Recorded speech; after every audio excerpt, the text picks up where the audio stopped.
So speaking of egalitarian, last time we talked 4 years ago, it was just after you stepped down from your role as the benevolent dictator for life, BDFL.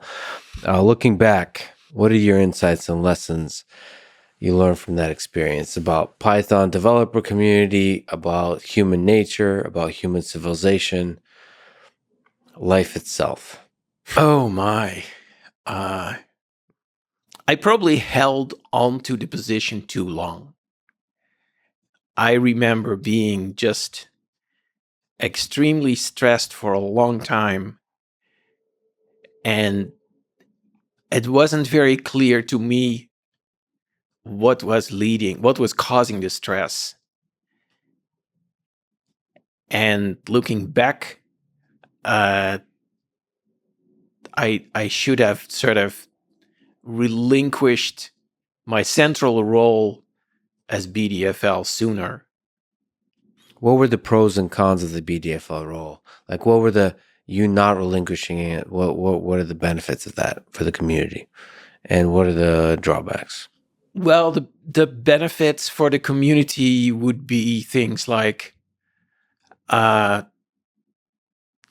clarity of vision and sort of a clear direction, because I had certain ideas in mind when I created Python, and while I sort of let myself be influenced by many other ideas as Python evolved and became more successful and more complex and more used, I also stuck to certain principles, and it's still hard to say what are Python's core principles.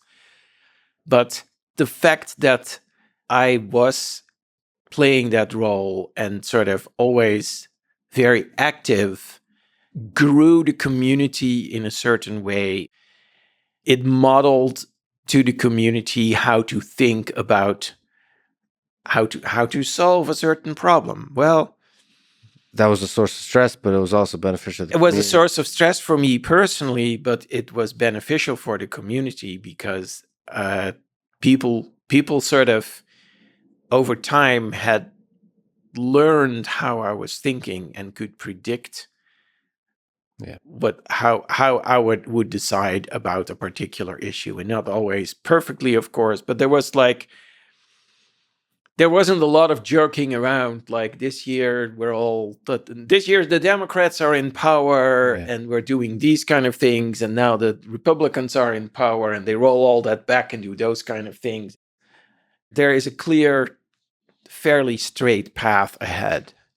And so fortunately, the successor structure with the steering council has sort of found a similar way of leading the community in a fairly steady direction without stagnating. And for me personally, it's more fun because there are things I can just ignore. Yeah. Oh, yeah. There's a bug in multiprocessing. Let someone else decide whether that's important to solve or not. I'll stick to typing in the async IO and the faster interpreter. Yeah, it allows you to focus a little bit more. Yeah.